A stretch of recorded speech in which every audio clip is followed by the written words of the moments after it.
Hi friends, இன்றைக்கி நம்ம made the series episode 1 பார்க்க போகிறோம். இந்த எபிசோடு 1 hour இருக்குது. ரொம்பவே பெருசாக இருக்கிறதுனால நான் அதை 2ஆக பிரித்து போடலான்னு சொல்லிகிட்ருக்கேன். ஸோ இப்போ பார்ட் 1 என்னெல்லாம் நடக்குது அப்படிங்கிறத பார்க்கலாம். ஸ்டார்டிங்கில் என்ன காட்டுறாங்கன்னா, நம்ம ஹீரோயின் பேர் இதில் ஜென்னு. அவங்க ரொம்ப பெரிய பணக்காரங்க. ஜென்னோட அம்மா ஃப்யூச்சரில் என்ன நடக்குன்னு சொல்லுவாங்கல்ல, ஒரு ஜோசியக்காரங்க கிட்ட அவங்கள கூட்டிட்டு வராங்க. ஃப்யூச்சரில் என்ன நடக்கும், ஜென்னோட லைஃப்பில் ஃப்யூச்சரில் என்ன நடக்குங்கிறத தெரிஞ்சுக்கிறதுக்காக அவங்க இங்கே வந்திருக்கிறாங்க. அப்போ அந்த ஜோசியக்கார லேடி ஜென் கிட்ட ஒரு 3 கார்டு எடுத்து கேட்குறாங்க. ஜென்னுமே அதிலேருந்து ஒரு 3 கார்டு எடுத்து கொடுக்குறாங்க. அதில் ஃபஸ்ட்டு கார்டை பார்த்துட்டு ரொம்பவே ஷாக் ஆகுறாங்க.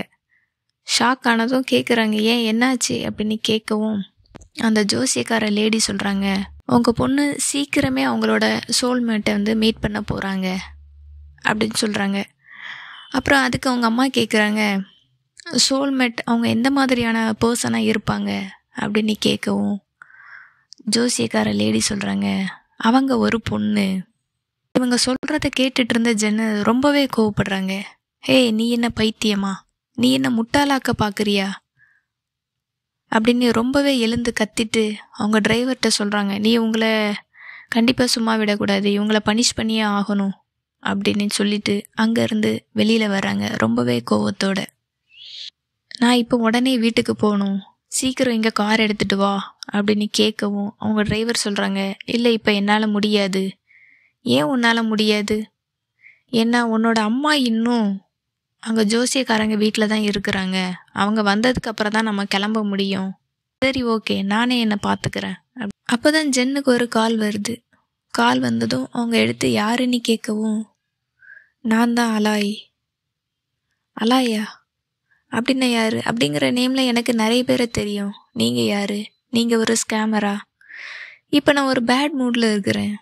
ஸோ என்னால் இப்போ உங்ககிட்ட பேச முடியாது அப்படின்னு சொல்லிகிட்டு இருக்கவும், நான் தான் பேன் அலாய் அப்படின்னு சொல்லுவோம். இவங்க அவங்களுக்கு சின்ன வயசு ஞாபகம் வருது. அவங்க அதை நினச்சி பார்க்குறாங்க. கோவமாக நின்றுட்டு இருக்கும்போது அலாய் அவங்கக்கிட்ட ஒரு சீப்பை கொடுப்பாங்க. ஜென்னு ரொம்ப கோவத்தில் அலாயை பிடிச்சி கீழே தள்ளி விட்டுருவாங்க. அப்போ இன்னொரு குட்டி பொண்ணு நீ ஏன் அலாயை இந்த மாதிரி பிடிச்சி தள்ளுற அப்படின்னு கேட்கவும் ஜென் சொல்லுவாங்க, இவளால் தான் என்னோட முடியை கட் பண்ணிட்டாங்க, அதுக்கு இவன் மட்டும்தான் காரணம். ஆக்சுவலி இவங்களோட ஹேரை எதுக்கு கட் பண்ணியிருப்பாங்கன்னா, அலாய் ஜென்னோட வீட்டில் தான் வேலை பார்ப்பாங்க. அப்போ அவங்க தலையில் பெயின் இருக்கும், அது ஜென்னோட தலைக்கு போயிடும். ஸோ அவங்க வீட்டில் என்ன பண்ணுவாங்க, ஜென்னோட தலையில் பெயின் இருக்குன்னு சொல்லிட்டு அவங்க அம்மா அவங்க முடியை வெட்டிடுவாங்க. இதனால் ஜென்னுக்கு ரொம்பவே கோவம், அலாயால் தான் நம்ம முடியே வெட்டிட்டாங்க அப்படின்ட்டு தான் அவங்களோட கோவம் எல்லாமே. அதனால தான் அலாயுமே ஒரு சீப்பை கிஃப்ட் கொடுக்கலான்னு சொல்லிட்டு அந்த சீப்பையுமே எடுத்துகிட்டு வந்திருப்பாங்க.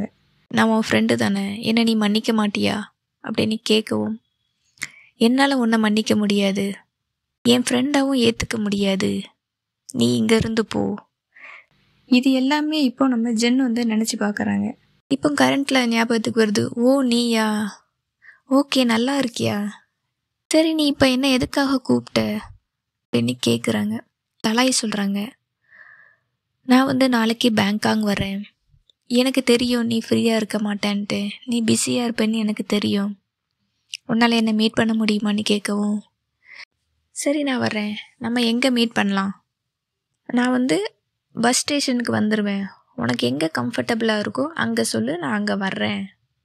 அதுக்கு ஜென் சொல்கிறாங்க, சரி ஓகே, நான் உனக்கு லொக்கேஷனை சென்ட் பண்ணுறேன், நம்ம ஒரு 11 o'clock மீட் பண்ணலாம் அப்படின்னு சொல்லிகிட்ருக்குறாங்க.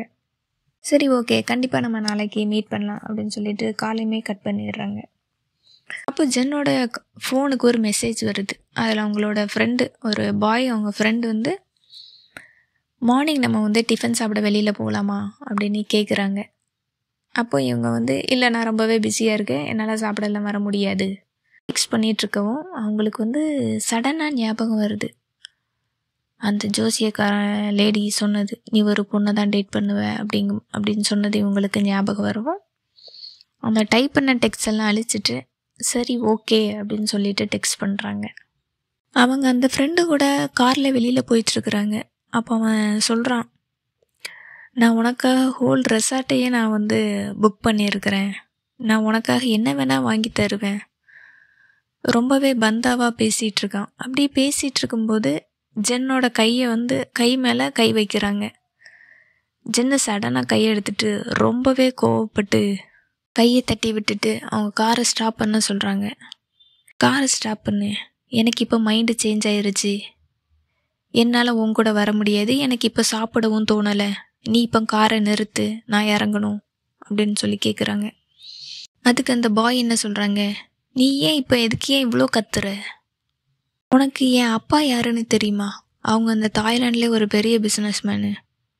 உனக்கு என் அம்மா யாருன்னு தெரியுமா அப்படின்னு ஏதோ சின்ன பசங்க மாதிரி என் ஃபேமிலியை பற்றி தெரியுமா, என் அம்மா யாருன்னு தெரியுமா, அப்பா யாருன்னு தெரியுமான்னு சொல்லிட்டு இருக்கிறாங்க.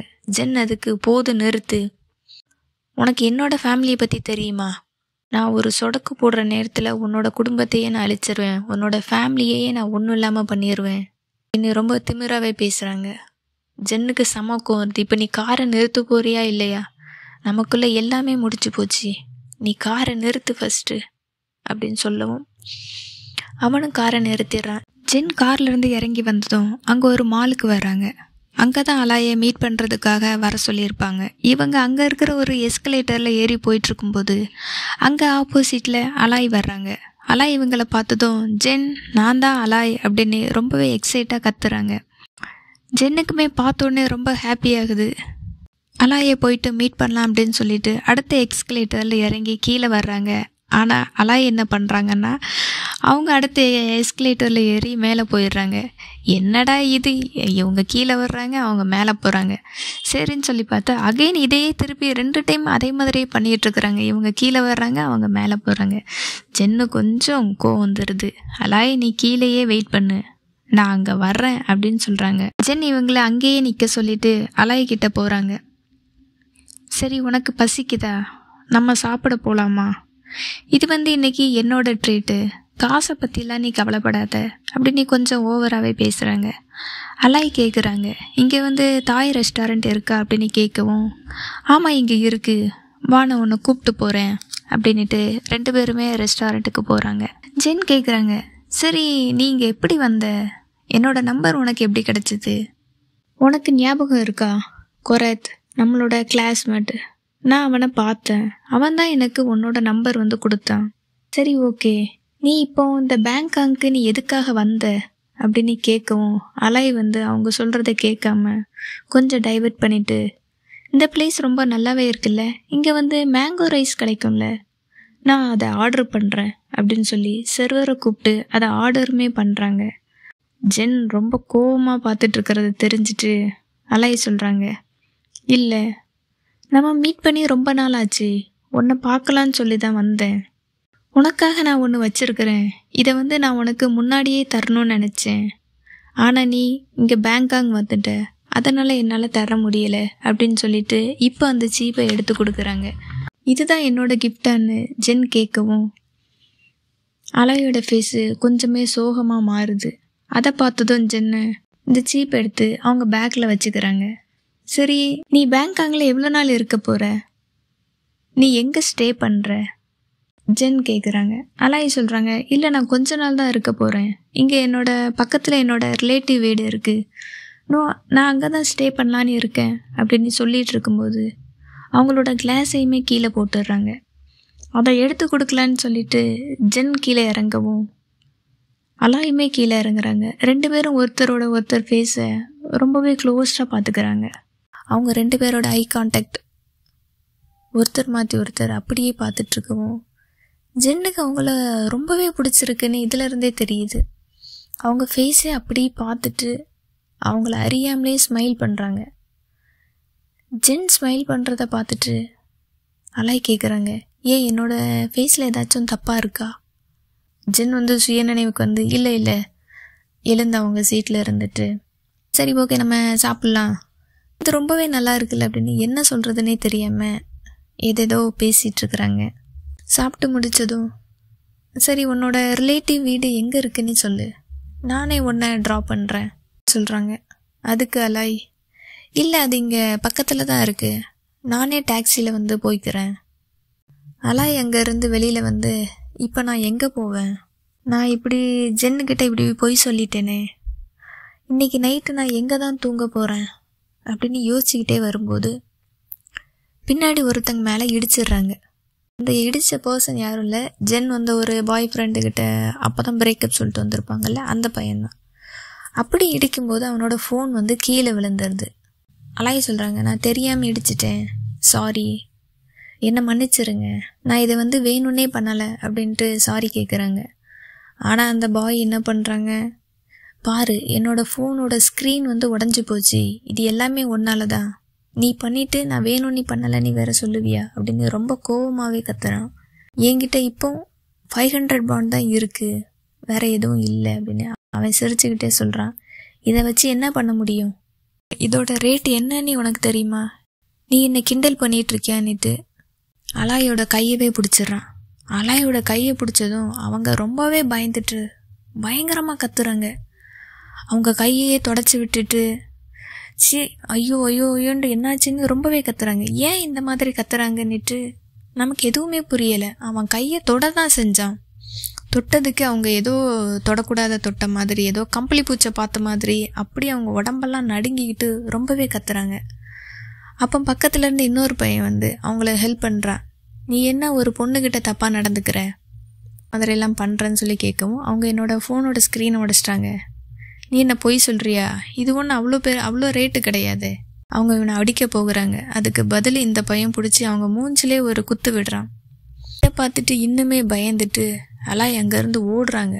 ஓடி போய் ஒரு கார்டனில் போய் நின்றுட்டு அவங்க உடம்பு பயங்கரமாக ஷிவரிங் ஆகுது, அப்படியே நடுங்குறாங்க கிடந்து. அப்போ அந்த பார்க்கில் இருக்கிறவங்க, என்னம்மா உனக்கு ஓகேவா, என்னாச்சு உனக்கு, நீ ஓகே தானே, நல்லா இருக்கிறியான்னு கேட்கவும், இவங்களுக்கு யாரை பார்த்தாலுமே ஒரு பயமாகவே இருக்குது. ஏன் இவ்வளோ ரியாக்ட் பண்ணுறாங்கன்னு இன்னுமே நமக்கு புரியலை. அகைன் அங்கேருந்து ஓடுறாங்க. ஓடிக்கிட்டே இருக்கும்போது ஒரு கார் குறுக்க வருது. அது கூட தெரியாமல் அவங்க ஓடும்போது சடனாக ஒரு கை அவங்கள பிடிக்குது. அது யாருன்னு பார்த்தா அதுதான் நம்ம ஜென் அவங்கள பிடிச்சி தடுத்து நிறுத்துறாங்க. ஜஸ்ட்டு மிஸ் ஆகிருந்தால் அவங்க காரில் ஆக்சிடெண்ட் ஆகிருக்கும். ஜென் வந்து அதை பார்த்து அவங்கள அங்கேருந்து காப்பாற்றிட்டாங்க. அப்போ ஜென் கேட்குறாங்க, நீ தான் டாக்ஸியில் போவேன்னு சொன்னியே, இங்கே என்ன பண்ணுற, அப்போ நீ என்கிட்ட பொய் சொன்னியான்னு கேட்கவும், அலாய் சொல்கிறாங்க, உன்னை கஷ்டப்படுத்துறதுக்கு எனக்கு விரும்பலை, நீ ஏன் இப்படி சொல்கிற, நம்ம ஃப்ரெண்ட்ஸு தானே, சரி உங்ககிட்ட எவ்வளோ காசு இருக்குன்னு சொல்லு அப்படின்னு கேட்கவும், இவங்க சொல்கிறாங்க 520 பாட் அப்படின்னு சொல்லிட்டு. ஏய், இதை வச்சுட்டு உன்னால் பேங்காங்கில் எப்படி ஸ்டே பண்ண முடியும், நீ ஃபஸ்ட்டு வா என் கூட அப்படின்னு சொல்லி இவங்க அவங்க கார்லேயே அவங்க ரூமுக்கு கூப்பிட்டுட்டு வராங்க. இங்கே வா, இங்கே வந்து உட்காரு, நான் உங்ககிட்ட கொஞ்சம் பேசணும் அப்படின்னு சொல்லவும் அலாயுமே வந்து உட்காடுறாங்க. அவங்க ரொம்பவே ஆச்சரியமாக பார்த்துட்டாங்க. ஏன்னா ரூம் வந்து ரொம்பவே லக்ஸரியாக இருக்குது. நீ இந்த காசை வச்சுட்டு எப்படி பேங்காங்க்கு வந்த, நீங்கள் எங்கே ஸ்டே பண்ணுவ, நைட்டு எங்கே தூங்குவ அப்படின்னு கேட்கவும், அலாய் சிரிச்சுட்டே சொல்கிறாங்க, நான் இங்கே ஏதாச்சும் கோயிலில் படுத்து தூங்கிப்பேன். என்னது கோயில்லையா, ஒரு பொண்ணால் அது முடியுமா, நீ என்ன சொல்லிகிட்ருக்கிற அப்படின்னு கேட்கவும், அதெல்லாம் வேணாம், நீ என் கூடயே தூங்கு. என்னது உன் கூடவா, அதாவது நீ என்னோட ரூம்லேயே இருந்துக்கோ. இல்லை வேணாம், உனக்கு ஏன் அது கஷ்டம் அப்படின்னு சொல்லிட்டு அலாய் கேட்கவும், நான் இந்த கிராஜுவேஷனை முடிக்கிற வரைக்கும் இங்கே தான் இருப்பேன், உனக்கு வேணும்னா நீ இங்கேருந்து க்ளீனிங் அந்த மாதிரி ஒர்க் ஏதாச்சும் இங்கே பார்த்துட்டு நீ இங்கேயே இரு, என் கூடவே இங்கேயே இருந்துக்கோ அப்படின்னு சொல்கிறாங்க. உடனே அலாய் சந்தோஷப்பட்டு, க்ளீனிங்கா, அது என்னோட ப்ரொஃபஷ்னல் ஒர்க்கு, சரி ஓகே நான் அதை பார்க்குறேன் அப்படின்னு சொல்லிட்டு உடனே ஸ்டார்ட் பண்ணுறாங்க அவங்க ஒர்க்கை பார்க்குறதுக்கு. எங்கெல்லாம் டஸ்ட் இருக்கோ அங்கெல்லாம் அவங்க அகைன் வந்து தொடச்சிட்ருக்காங்க. ஜென்னுமே சொல்கிறாங்க, பாரு அங்கே குப்பை இருக்குது பாரு அப்படின்னு சொல்லவும், அவங்க அந்த வேக்கம் கிளீனர் எடுத்துகிட்டு அங்கேயும் போயிட்டு க்ளீன் பண்ணிகிட்ருக்குறாங்க. அப்படி நைட் ஆகுது. அலாய் வந்து ஃப்ரெஷ் ஆகிட்டு ஜென் அவங்களுக்கு ஒரு ட்ரெஸ் கொடுத்துருக்குறாங்க. அந்த ட்ரெஸ்ஸுமே போட்டுக்கிட்டு தூங்கலாம் அப்படின்னு சொல்லிட்டு வர்றாங்க. பிளவு எடுத்துகிட்டு தூங்க போகிறாங்க. ஜென் கேட்குறாங்க, ஹே நீ எங்கே போகிற, இல்லை நான் வந்து தரையிலே படுத்துக்கிறேன் அப்படின்னு சொல்லவும், அதெல்லாம் வேணாம், நீ என்னோட என் பக்கத்தில் பெட்லே படுத்துக்கோ. இல்லை ஜென், எனக்கு தரையே போதும், நான் அங்கேயே படுத்துக்கிறேன்னு சொல்லவும், ஜென் சொல்கிறாங்க, இது என்னோட ஆர்டர், நீ இப்போ படுக்க போறியா இல்லையான்னு கேட்கவும் அலாய் மெதுவாக பில்லோவை வச்சுட்டு அவங்க பக்கத்துலேயே படுத்துக்கிறாங்க. 2 பேருமே தூங்கிட்டு இருக்கும்போது அலாயால் தூங்கவே முடியலை. அவங்களுக்கு ஒரு கெட்ட கனவு வருது. தலையை இந்த பக்கம் அந்த பக்கம் மாற்றி மாற்றி திருப்பிட்டே இருக்கிறாங்க. ஜென் இதை பார்க்குறாங்க, அலாய்க்கு என்னாச்சு அப்படின்னு சொல்லிட்டு. அப்போ அந்த கனவுல என்ன வருதுன்னா, அலாய்கிட்ட யாரோ கொஞ்சம் மிஸ்பிஹேவ் பண்ணுற மாதிரி, அலாய் வேணாம் வேணான்னு சொல்லிட்டு ரொம்பவே கதறாங்க. யாரோ ஒருத்தங்க அவங்க பக்கத்தில் வந்து அவங்கள தொடுறதுக்கு ரொம்பவே ட்ரை பண்ணிகிட்ருக்காங்க. அலாய் வேணாம் வேணான்னு சொல்லி அவ்வளோ கத்திகிட்ருக்காங்க. நான் என்ன நினைக்கிறேன்னா, ஏதோ ஒரு இன்சிடெண்ட் நடந்திருக்கு, அதனால தான் அவங்க ரொம்பவே பாதிக்கப்பட்டிருக்கிறாங்க. யார் பக்கத்தில் வந்தாலும் அவங்களோட உடம்பு அவ்வளோ ஷிவரிங் ஆகிட்டு ரொம்பவே பயந்து போயிருக்கிறாங்க. ஜென்னுக்கு என்ன பண்ணுறதுன்னே தெரில. அவங்க பக்கத்தில் வந்து என்ன பண்ணலான்னு தெரியாமல் அவங்க தலையை தொட்டு, நான் தான் ஜென், நான் பார்த்துக்கிறேன், உன் கூட தான் இருக்கேன், நீ எதுக்குமே பயப்படாத அப்படின்னு அவங்க தலையை ரொம்பவே மெதுவாக தடவி கொடுக்குறாங்க. அவங்க இங்கே தடவி கொடுக்கவும் அலாய்க்கு ட்ரீமில் ஒரு பர்சன் தெரியுது. அவங்கள ஓடி போய் ஹக் பண்ணிக்கிறாங்க. அந்த பர்சன் வேறு யாருமே இல்லை, அதுவுமே ஜென்னு தான். ஜென் இங்கே தடவி கொடுக்கவும் அவங்க அந்த கனவுல இருந்து கொஞ்சமாக மெல்ல வந்து கொஞ்சம் ஒரு அமைதியான ஸ்டேஜுக்கு போயிட்டு அப்படியே திரும்பி ஜென்னை ஹக் பண்ணிக்கிறாங்க. ஜென்னை ஹக் பண்ணிவிட்டு அப்படியே தூங்குறாங்க. ஜென்னுக்கு என்ன பண்ணுறதுன்னே தெரில. அவங்களும் சரின்னு சொல்லிட்டு அலாயை ரொம்பவே பாசமாக தட்டி கொடுத்து தடவி கொடுத்து அப்படியே தூங்க வைக்கிறாங்க. இந்த சீன் இதோட முடியுது. பார்ட் 2ல் என்ன நடக்குன்னு நம்ம நாளைக்கு பார்க்கலாம். தேங்க்யூ.